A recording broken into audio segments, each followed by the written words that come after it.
In 1982, Carol Odgers returned to Edwards Air Force Base.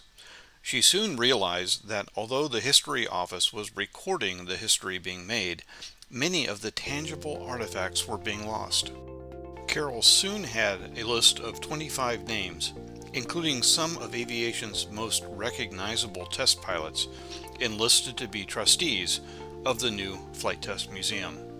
Barbara Little, then mayor of Lancaster, and Bob Slade, the manager of Fox Field, jumped in to help establish a foundation for the museum, and in 1983, William Pete Knight became the foundation's first chair.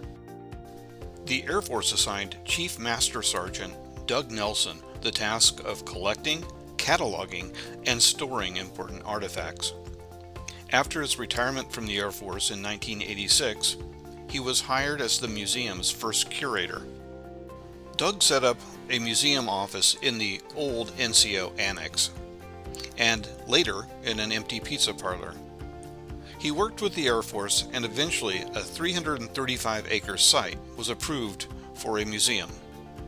On January 29, 1987, Jimmy Doolittle Air Park was dedicated on the site, with 4 aircraft on display. By 1990, 25 aircraft were assigned to the museum's care. In 1990, with the support of the foundation, a museum annex was established in Palmdale at Air Force Plant 42. Blackbird Air Park opened to the public with an A-12, an SR-71, and a U-2 in November of 1991.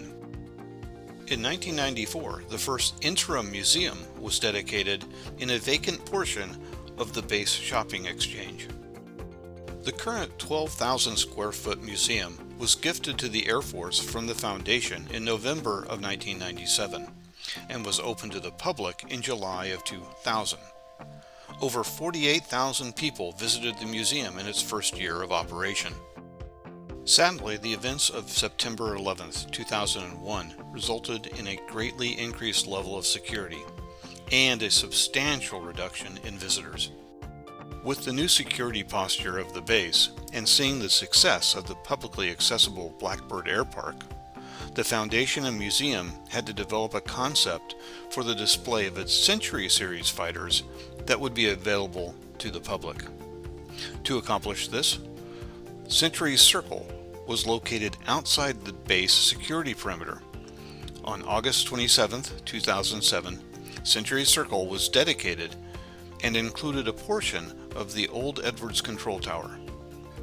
This was the start of the Think Outside the Gate campaign. The Museum Foundation is actively supporting primary through university STEM education.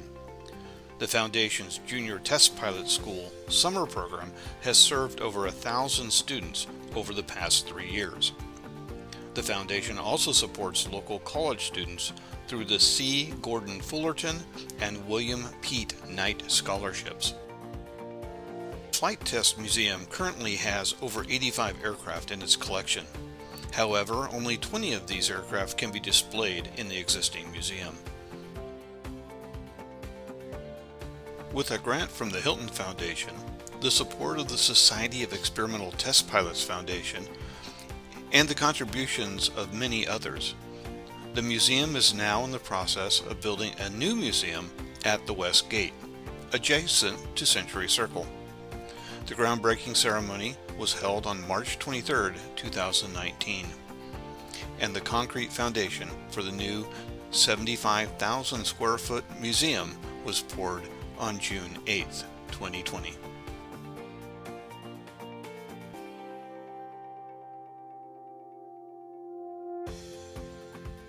Please help the Flight Test Museum Foundation fulfill its charter of preserving history and educating for the future. Please help us move outside the gate.